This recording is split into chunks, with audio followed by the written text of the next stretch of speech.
Time, speed and distance concept నుంచి ఒకసారి ఈ క్వశ్చన్ అబ్జర్వ్ చేయండి. ఇది రీసెంట్గా రైల్వేలో ఇవ్వడం జరిగిందండి. మనకి ఏమంటున్నాడు క్వశ్చన్లో, ఒక ట్రైన్ అనేది 72 km/hతో వెళ్తుంటే 15 మినిట్స్ లేట్గా వెళ్తుంది. అదే ట్రైన్ 90 km/hతో వెళ్తుంటే మనకి 5 మినిట్స్ లేట్గా వెళ్ళడం అనేది జరుగుతుందండి. మనకి ఫైండ్ అవుట్ చేయమంది ఏంటండి, ఆ ట్రైన్ అనేది ఎగ్జాక్ట్గా ఎంత టైంలో వెళ్ళాలని ఫైండ్ అవుట్ చేయాలి. సో ఇలాంటి క్వశ్చన్స్కి మనము రేషియో అప్లై చేసి స్పీడ్గా ఎలా చేయాలో చూద్దాం. మనకి స్పీడ్ ఎంత ఇచ్చాడండి, 70 km/hతో వెళ్తుంటే అది 72 km/hతో వెళ్తుంటే అది 15 మినిట్స్లో వెళ్తుంది.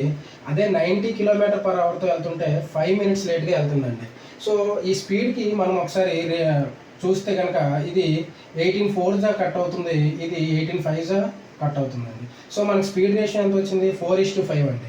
ఈ బోత్ కేసెస్లో కూడా ఆ ట్రైన్ అనేది సేమ్ డిస్టెన్స్ అనేది కవర్ చేస్తుందండి. సో డిస్టెన్స్ ఏమైనప్పుడు టైం రేషియో అనేది మనకి స్పీడ్ రేషియోకి ఇన్వర్స్లీ ప్రొపోర్షనల్లో ఉంటుంది.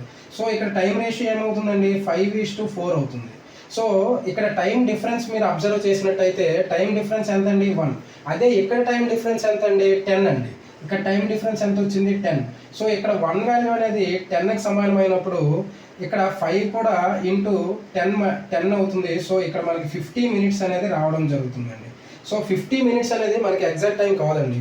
ఇక్కడ 50 మినిట్స్ అంటే ఏంటి, ఈ 15 మినిట్స్ లేట్తో కలుపుకొని మనకి 50 మినిట్స్. సో మనకి ఎగ్జాక్ట్ టైం కావాలంటే ఏం చేయాలి, ఈ 50 మినిట్స్ నుంచి 15 మినిట్స్ అనేది మనం సబ్ట్రాక్ట్ చేసేటప్పుడు మనకి 35 మినిట్స్ అనేది వస్తుంది. సో ఈ 35 మినిట్స్ అనేది మనకి ఎగ్జాక్ట్ ఆన్సర్ అండి. సేమ్ మోడల్లో ఉండే పై క్వశ్చన్ని ట్రై చేసి ఆన్సర్ని కామెంట్ చేయండి. Thank you.